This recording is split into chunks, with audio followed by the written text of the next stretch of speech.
Hello students, आप सभी का स्वागत है मैग्नेट ब्रेन्स हिंदी पर। मेरा नाम है अरुण और हम लोग बात कर रहे हैं आज सम्मिश्र संख्याओं के बारे में। कक्षा 11वीं हिंदी माध्यम के विद्यार्थियों का ये एक अध्याय है जो कि हम पढ़ रहे हैं सम्मिश्र संख्या एवं द्विघात समीकरण। द्विघातीय समीकरण भी इसे कहा जा सकता है। और आज हम लोग इसमें आर्गंड तल और उसका ध्रुवीय निरूपण देखने की कोशिश करेंगे। इसके पहले आगे बढ़ने से पहले या लेक्चर शुरू करने से पहले मैं आपके साथ एक बात शेयर करना चाहता हूँ। वो ये है कि मैग्नेट ब्रेन्स आपको जो ये वीडियो बता रहा है, जो पढ़ा रहा है, इसमें जो भी आपको ज्ञान दिया जा रहा है उसके एवज में आपसे कोई भी पैसा नहीं लिया जा रहा है। मतलब ऐसा नहीं है कि आपको कोई बोले कि 3 वीडियो देखने के बाद, 4 वीडियो देखने के बाद आप इतने का सब्सक्रिप्शन लीजिए या इतने का प्लान लीजिए। पूरे वीडियो, पूरा सिलेबस बिल्कुल फ्री है, बस देखिए और पढ़ते रहिए। चलिए तो शुरू करते हैं आज की कहानी।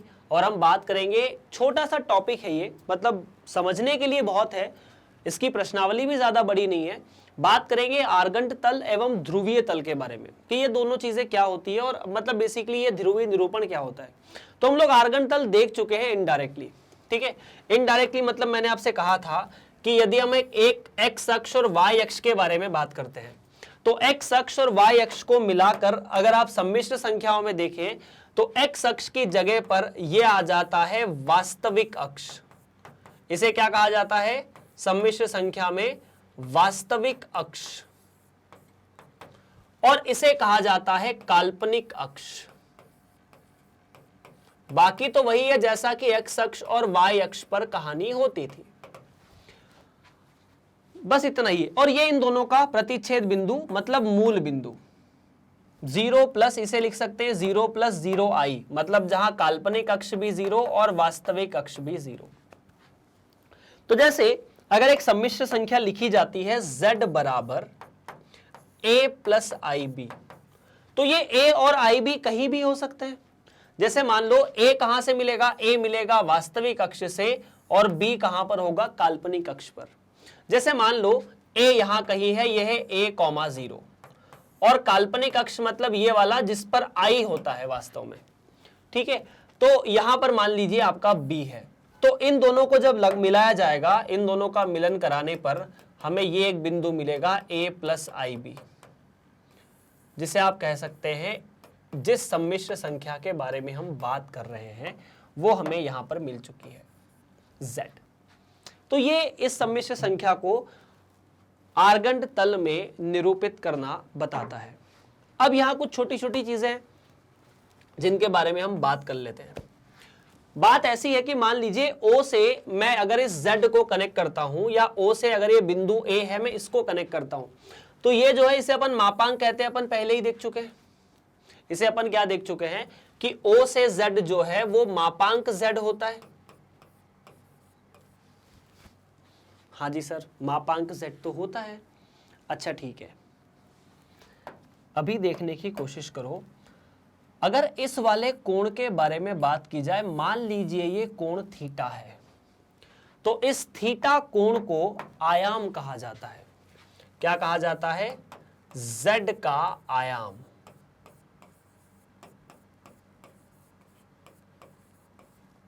आर्गुमेंट, अंग्रेजी में इसे आर्गुमेंट कहा जाता है, हिंदी में आयाम कहा जाता है, या कोणांक कह सकते हैं।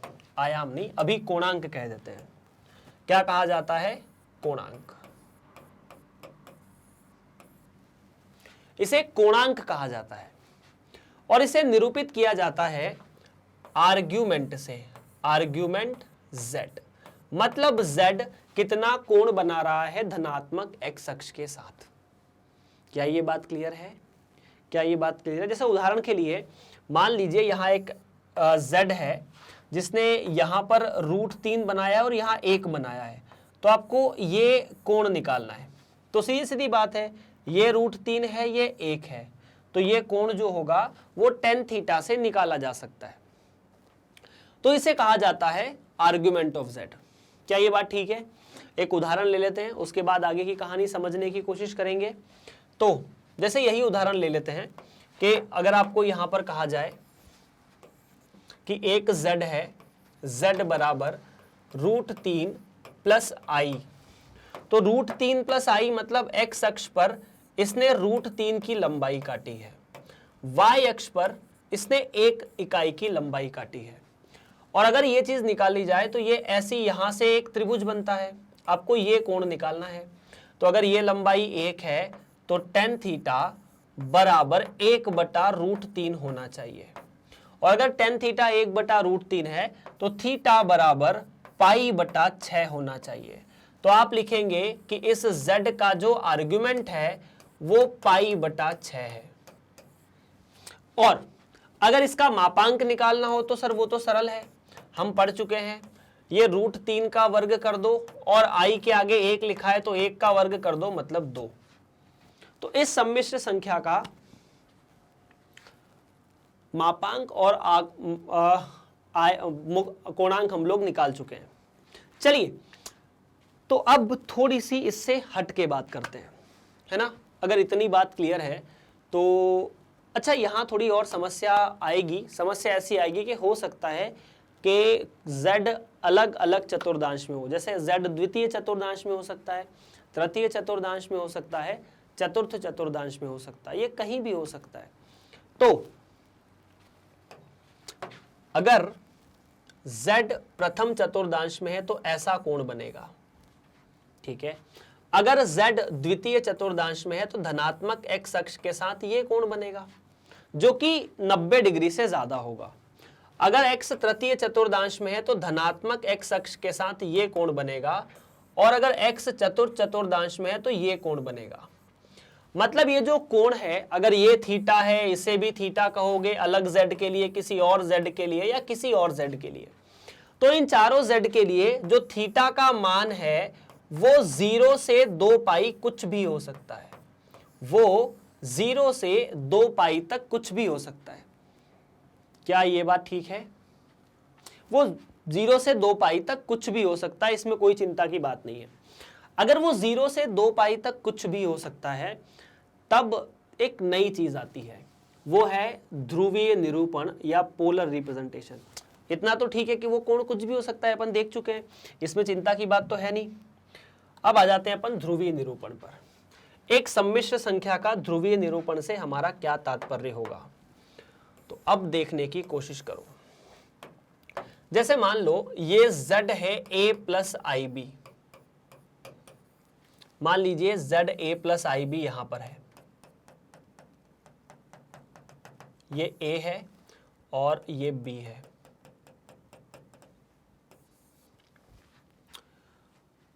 अच्छा ठीक है, अगर ये z वाला बिंदु है तो क्या आप मूल बिंदु से इसकी दूरी नहीं निकाल सकते? बिल्कुल निकाल सकते हैं, बिल्कुल निकाल सकते हैं। जिसे आप OZ कहते हैं वो वास्तव में z का मापांक है, जिसे आप a का वर्गमूल और b के वर्ग, a का वर्ग और b के वर्ग का जोड़ का वर्गमूल लिख सकते हैं। ये OZ है, ठीक है। मान लीजिए ये a बिंदु जो है, इस a बिंदु को आपने, ये z है इसे m कह दिया, ये a बिंदु है, और इसे कह दिया n बिंदु, जहां का जिसका निर्देशांक b है। मतलब ये 0, a है, ये 0, b है। तो अगर ये कोण थीटा है जो आपको पता है, मतलब आपने और एक चीज निकाल ली जिसे आपने कहा कि हमें z का आर्गुमेंट पता है जो कि थीटा है, जैसा कि पिछले सवाल में π/6 आया था। अब इस z को दूसरे तरीके से लिखा जा सकता है। z को a और b के रूप में लिखते थे, ठीक था। अब हम z को इसके मापांक और कोण के रूप में भी लिख सकते हैं। वो कैसे? देखो, त्रिभुज OZM में देखना क्या होगा। अगर मैं आपसे कहूं कि cos थीटा क्या है, तो cos थीटा आप कहोगे सर OM, मैंने कहा बिल्कुल, और OZ, ठीक है, OM बटा OZ। OM तो A है, तो cos थीटा बराबर A, OZ A का Z का मापांक है। OZ किसके बराबर? Z के मापांक के बराबर। तो क्या यहां से A को लिखा जा सकता है Z का मापांक cos थीटा? बिल्कुल लिखा जा सकता है। OZ को Z का मापांक cos थीटा लिखा जा सकता है, ठीक है। उसी की तरफ है, इसी तरह से अगर मैं इस त्रिभुज में लिखना चाहूं फिर से sin थीटा, तो sin थीटा क्या होगा? ZM बटा OZ होगा क्या? ये ZM और OZ, तो साइन थीटा को अगर मैं लिखना चाहूं ZM, तो ये लंबाई, और ZM लंबाई वास्तव में ये B लंबाई के बराबर है, तो ये तो हुआ B, और ये Z का मापांक, तो सीधा सीधा B को हम लिख सकते हैं मॉड Z साइन थीटा। तो भाई साहब ये हो चुका है ऐसा। तो A और B हमारे पास बन चुके हैं। अच्छा Z कितना था? तो सर Z तो था A प्लस IB, तो अगर मैं A और B की जगह वो मान निकालूं जो मैंने लिखे हैं, तो मॉड Z दोनों में से बाहर निकाला, cos theta plus I sine theta. A की जगह पर mod Z cos theta, B की जगह पर मॉड, इसे मॉड पढ़ा जाता है ना, अंग्रेजी में इसे पढ़ा जाता है मॉड। क्या पढ़ा जाता है? मॉड। इसे अंग्रेजी में मॉडुलस बोलते हैं और इसीलिए इसको मॉड पढ़ा जाता है। ठीक है, इसे लिखा जाता मॉडुलस है और इसे मॉड पढ़ा जाता है। मॉड मतलब मापांक। तो दोनों में से मापांक बाहर निकल लिया, तो यही इस Z का ध्रुवीय निरूपण है। आप देख सकते हैं A और B गायब है, A और B की जगह दो नई चीज आ गई है, Z का मापांक और थीटा। इसी को ध्रुवीय निरूपण कहा जाता है।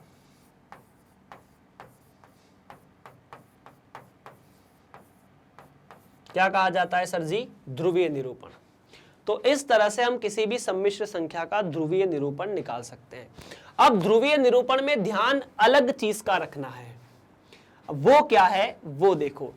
ध्रुवीय निरूपण में ये जो कोण है, आप अगर चाहें तो 0 से 200 360 के बीच ले सकते हैं। अगर ये आपने लिख लिया हो तो मैं इसे इरेज कर देता हूं, नहीं तो आप इसे वीडियो को पॉज करके लिख सकते हैं। मैं तब तक आपके लिए थोड़ा हट जाता हूं।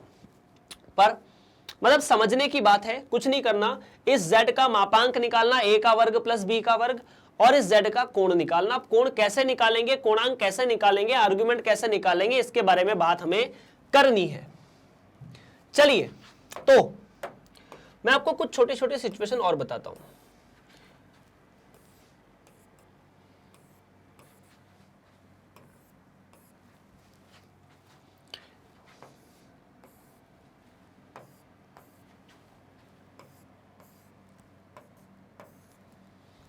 ठीक है, देखना, अगर Z यहां है प्रथम चतुर्दांश में, तो ये कोण है जो 0 और 180 के बीच में है। अगर Z द्वितीय चतुर्दांश में है तो कोण 90 से बड़ा है पर 180 से छोटा है। अगर Z तृतीय चतुर्दांश में है तो कोण 90 से 180 से बड़ा है पर 270 से छोटा है। और अगर कोण यहां हो सकता है तो ये 270 से लेके 360 के बीच कुछ भी हो सकता है। हम ये वाले कोण के बारे में बात कर रहे हैं।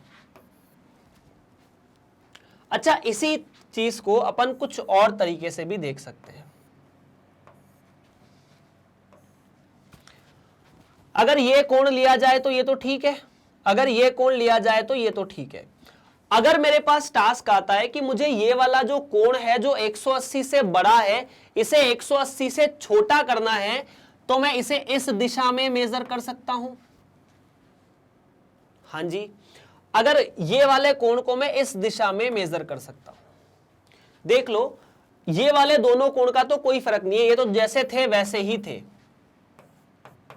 लेकिन इन दोनों में आपने जो 180 से बड़ा कोण धनात्मक दिशा में हो रहा था, वो ऋणात्मक दिशा में 180 से छोटा है। जो कोण धनात्मक दिशा में 270 से बड़ा हो रहा था, वो ऋणात्मक दिशा में 90 से भी छोटा है। तो अगर कोण आपको 0 से 2 पाई के मध्य लेना है तो ये बात है, और अगर आपको माइनस पाई से पाई के मध्य लेना है तो ये बात है। आप कोण को माइनस पाई और पाई के मध्य ले सकते हैं। आप चाहो तो पाई पे बराबर का चिन्ह लगा दो, चाहो तो माइनस पाई पर लगा दो। तो कोण का मान माइनस पाई और पाई के मध्य भी ले सकते हैं। खैर, जब भी हम ध्रुवीय निरूपण करेंगे हम ये वाली चीज को ज्यादा प्रेफर करेंगे कि कोण हमारा माइनस पाई और पाई के मध्य हो। अब इस वाले कोण को ऐसा कैसा लिखना ये आपको पता है। अगर ये 200 डिग्री है तो 360 में से 200 घटाकर 160 डिग्री आ जाएगा। लेकिन डिग्री के रूप में हमें थीटा को नहीं लिखना है, थीटा को हमें रेडियन में लिखना है। किसमें लिखना है? रेडियन में। क्या बात ठीक है? तो अपन ध्रुवीय निरूपण पे एक सवाल कर लेते हैं, एक क्या दो सवाल कर लेते हैं। चलो यार, अगला सवाल है z+i√3 को ध्रुवीय रूप में निरूपित कीजिए। तो कोई बहुत बड़ी बात नहीं है।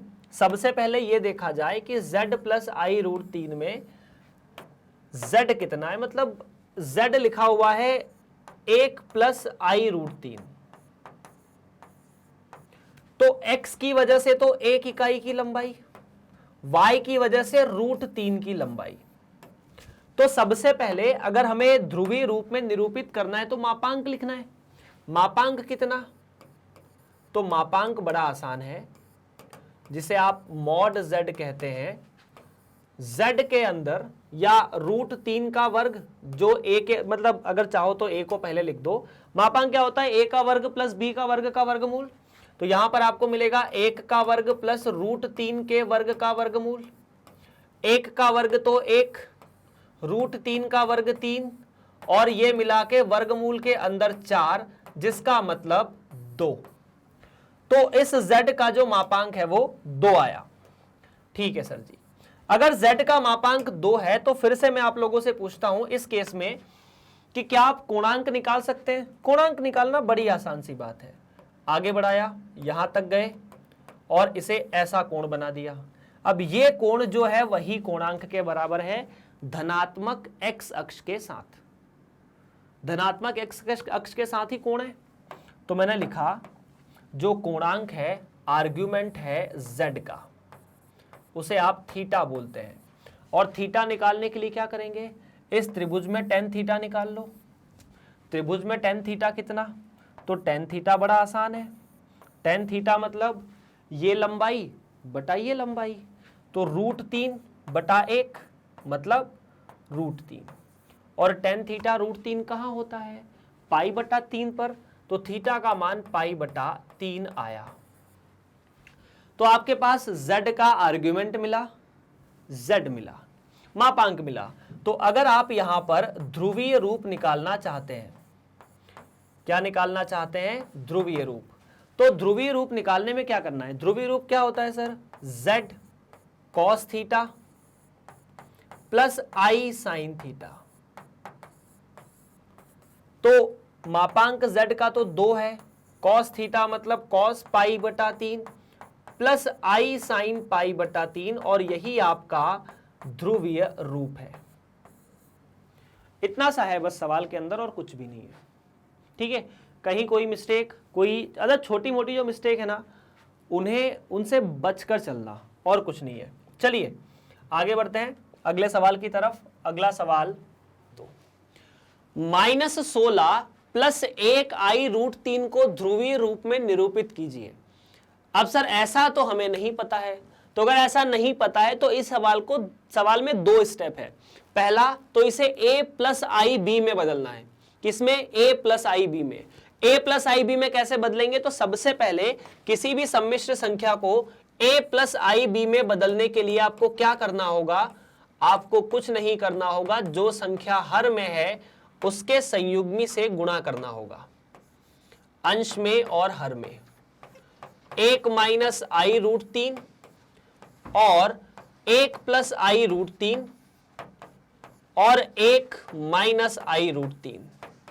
तो कुल मिलाकर z बराबर -16, 1 - i√3, और ये तो मिला 1 और √3, 3 का वर्ग 3। तो भाई साहब ये हो गया, देखो यार सीधी सीधी बात है, z बराबर 3 और 1 4, तो -4, 1 - i√3, और यही आपका सही जवाब है। मतलब अभी इसको, इस सम्मिश्र संख्या को आपने a+ib में बदला है। चाहे तो आप नोट कर सकते हैं, देख सकते हैं अगर कोई मिस्टेक हो तो फाइनली ये z को अपन ऐसा लिख सकते हैं यार, जिस z का हमें ध्रुवीय निरूपण करना है, ये -4 को अंदर गुणा करना पड़ेगा। -4 प्लस 4√3i, है ना, माइनस माइनस प्लस हो जाएंगे। तो आपके पास z ऐसा है। अब मैं आपको बता दूं कि अगर आप थीटा का मान -पाई से लेकर पाई तक लेते हो, है ना, थीटा का मान -पाई से पाई तक लेते हो, तो इसे मुख्य आयाम कहा जाता है ना, मुख्य आयाम। आयाम या कोणांक बात एक ही है ना, आयाम कह दो या कोणांक कह दो, तो मुख्य आयाम या मुख्य कोणांक कहते हैं इसको। खैर इस सवाल में उस वहां तक हमें नहीं जाना है, अपन बात कर रहे हैं सिर्फ इस सवाल में फोटो बनाने की। तो फोटो बनाते समय क्या ध्यान रखना है वो देखो। पहला, z का मापांक निकालना बड़ी आसान बात है, मापांक निकालने में तो परेशानी नहीं आएगी। मापांक निकालते समय क्या करेंगे, -4 का वर्ग और 4√3 का वर्ग। तो आपको दोनों, 4 का वर्ग तो 16, तो z का मापांक 16 और 4√3 तो 16 गुणा 3। अब आप चाहो तो यहां से 16 बाहर निकाल लो, अगर 16 बाहर निकालोगे तो 4 आएगा, अंदर बच जाएगा 2, मतलब ये 8 है और कुछ नहीं। 16 48 प्लस 16 64, 64 का वर्गमूल 8, तो 16 जो z का मापांक है वो 8 है। -4, तो -4 इस दिशा में आना चाहिए, ऋणात्मक भाग। 4√3 धनात्मक भाग पे आना चाहिए, 4√3। तो सीधी सीधी बात है, ध्यान से सुनना, ये जो दूरी है ये आपको बना रही है z। ये क्या बना रही है, ये z बनाकर दे रही है। आपको जो कोण निकालना है वो कौन सा निकालना है, आपको ये वाला कोण निकालना है। इसे आप थीटा मान सकते हैं, यही आपको निकालना है ना। आर्गुमेंट z जो है, मतलब z का जो आयाम है उसे आप थीटा बोल सकते हैं। आर्गुमेंट थीटा नहीं, आर्गुमेंट z बराबर थीटा है। आपको ये निकालना है, लेकिन आपको कैसे निकालना है वो नहीं पता। तो आप मान लीजिए कि ये बिंदु O है, ये Z है और ये M है। तो OZM जो त्रिभुज है, यहां कैसे निकालना है, सारे केस कवर हो जाएंगे इस सवाल में। अगर ये चीज द्वितीय चतुर्थांश में आती है तो आप ये वाला कोण निकाल लो अल्फा। अब वो कैसे निकालेंगे, तो सर वो बड़ा आसान है, ये O है, ये Z है, ये M है और ये अल्फा कोण है, ठीक है। तो ये दूरी कितनी है, ये दूरी 4 है। अब माइनस वाला चिन्ह हटा दो क्योंकि हमें दूरी से मतलब है अभी। और ये लंबाई कितनी है, 4√3। तो क्या मैं tan अल्फा निकाल सकता हूं यहां पर। tan अल्फा कितना, देखो ये √3 और ये 4√3, इतनी दूरी और ये 4, माइनस वाला चिन्ह अभी छोड़ दो, ये दूरी त्रिभुज की बात कर रहे हैं, तो ये 4 है और ये 4√3 है। तो tan अल्फा 4√3/4, मतलब tan अल्फा का जो मान है वो √3 है। तो अल्फा का मान सीधी सीधी बात है π/3 होना चाहिए, क्योंकि π/3 पर ही tan अल्फा √3 होता है। इतना ठीक है। अब आपको निकालना है थीटा। अगर ये पूरा का पूरा कोण पाई होता है, उसमें से ये कोण घटा दिया तो थीटा मिल जाएगा। तो थीटा वास्तव में क्या है, थीटा है पाई माइनस अल्फा, यही है ना। ये निकाल दो, मतलब 180 में से ये कोण घटा दो, थीटा आ जाएगा। तो थीटा बराबर पाई माइनस π/3, तो ये आएगा 2π/3। अब आपको जिस रूप में निरूपित करना है उस रूप के बारे में बात कर लेते हैं। आपको z का मापांक 8 दिया है और थीटा दिया है 2π/3। तो आपको z का जो मापांक है वो 8 है और z का जो आर्गुमेंट है जिसे आप थीटा बोलते हैं वो मिला 2π/3। तो z का ध्रुवीय निरूपण